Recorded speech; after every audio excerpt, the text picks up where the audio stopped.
Today our sermon is entitled, "The Lord is My Shepherd," and hopefully you recognize that the call to worship was in fact Psalm 23, right? That was a test question, and hopefully you did recognize it. When the lectionary offers up gifts like that, we have to accept them and make good use of them. It's a joy, given the recent losses in our own congregation, to even share that text in morning worship instead of sharing it on the back of a funeral bulletin or talking about it in the midst of tragedy. And yet, when we chose this particular these particular texts, we had no idea what our world and our country and even our local community would experience this week. So perhaps as you read it and spoke it this morning, it provided you with some needed comfort and some needed blessing. You know, the image of a shepherd is a very common one all throughout history. We look in the Old Testament scriptures, and people of great wealth, men like Abraham and Job, not only had cattle, but sheep were among the most valuable of flocks. And if one owned a lot of sheep, you were generally a family of great wealth. If you were wealthy enough, you could hire people to take care of your sheep, the hireling that Jesus talks about in the John text. Or you might be just the youngest brother of many, like David, who was out keeping his father's flocks on the hill. Even ancient kings were associated, and the title of shepherd was given to some of the ancient pharaohs in Egypt. If you're familiar with pictures, particularly of, say, King Tut, there's always a crook as one of the symbols of the shepherd's crook, as one of the symbols of authority.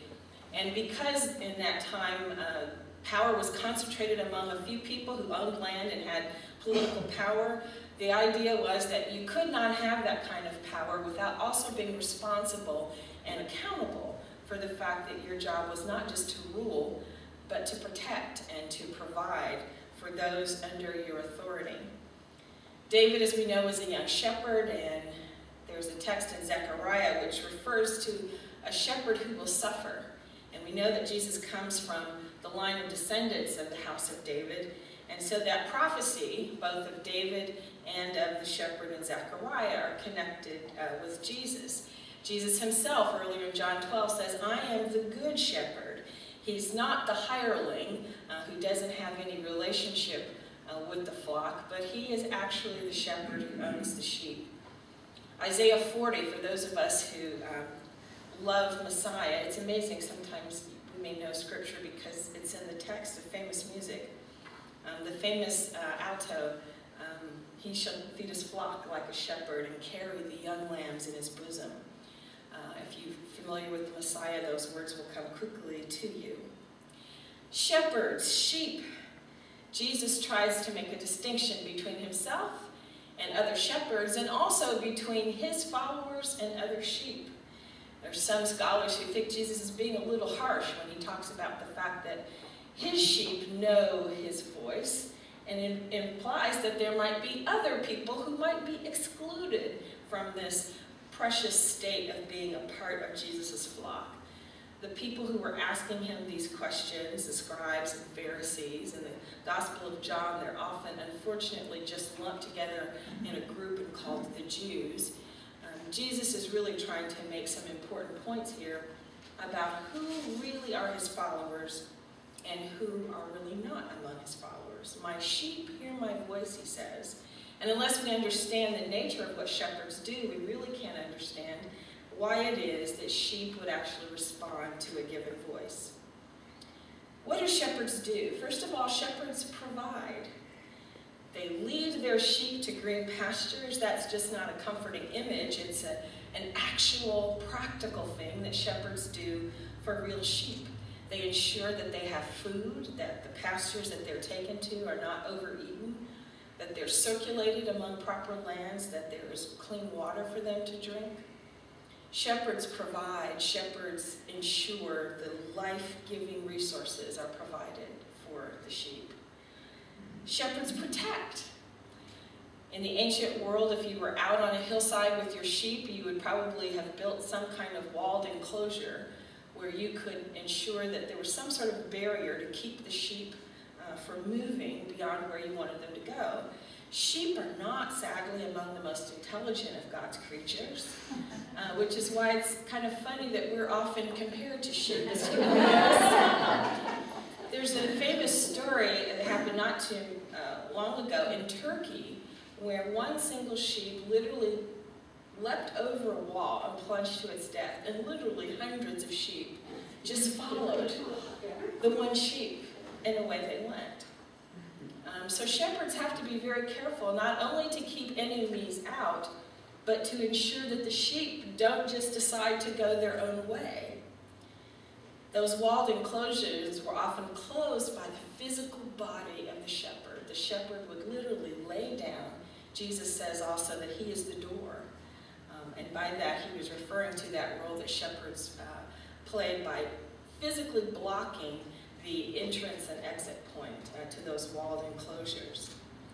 Psalm 23 also reminds us that though we walk through the valley of the shadow of death, that the Lord is with us, that we are never alone in times of difficulty or in tragedy, that we are somehow protected from the maximum danger, the maximum hurt that could be inflicted not only upon our persons physically, but upon our spirits and our minds. So shepherds provide, shepherds protect, and shepherds comfort. The very presence of the shepherd is comforting to his sheep.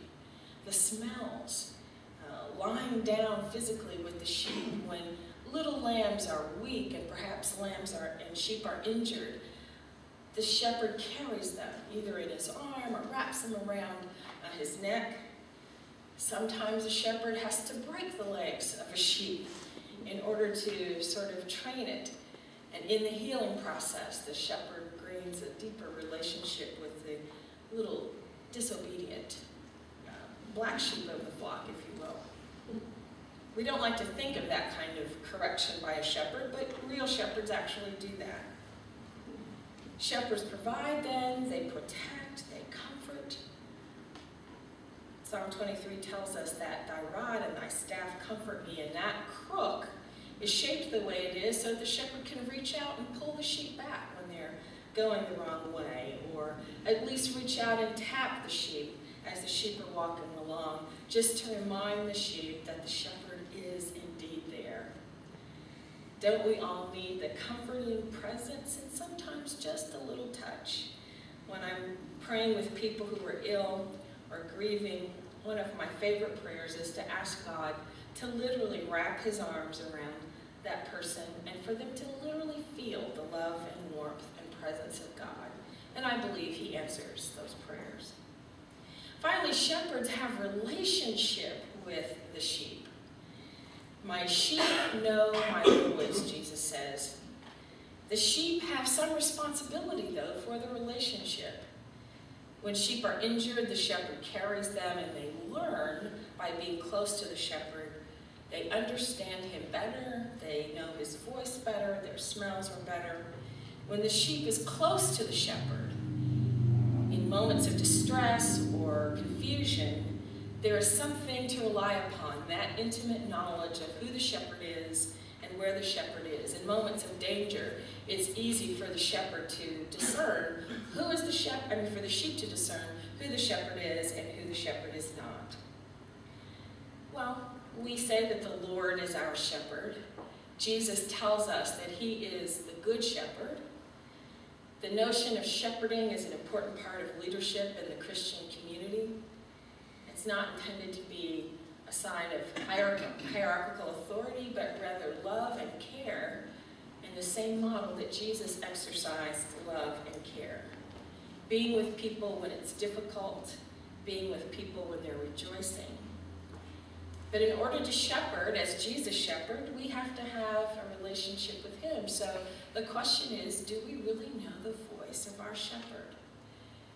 The only way we can do that is to really spend time with God, to spend time with him in prayer, to read and study scripture so that we understand better what that example of Jesus Christ is for us, how we are to be in the world. What do his followers look like? How do they behave? How does Jesus speak to you through scripture and through example? Ultimately, the relationship with the shepherd is the one that you really can depend on. That song ends with these wonderful words, "Surely goodness and mercy shall follow me all the days of my life, and I will dwell in the house of the Lord forever." There is some sense that this song was often used to speak of hope of a day when the Jews in exile would return to their homeland, when they would once again be able to worship in a temple where they believed that God's presence was there. But even in the midst of such psalms, God's presence is there. His presence is promised to each of us, no matter what. In the early Christian church, as the first Christians were being baptized, Psalm 23 was one of the songs that they sang during the baptism. Remember that the first Christians were Jewish, and so these songs would have been very comforting to them. They would have known the songs, and here we are, centuries later, Gentiles who have adopted these beloved songs, these songs that speak of relationship with the shepherd. Well, Jesus declares that his followers belong to him, just like sheep belong to a shepherd. And just as a shepherd will never let go of his sheep, Jesus promises that he will never let go of us. No one can take them from my hand, he says, because God has given you each to me. His true followers will know his voice, will understand how we're to be in the world, to love those who we think are unlovable, to talk to those who seem to be outcasts, to embrace people no matter who they are, where they come from, what they think, who they love, to embrace people because they are God's, in essentials liberty, in essentials unity, in non-essentials liberty, in all things love.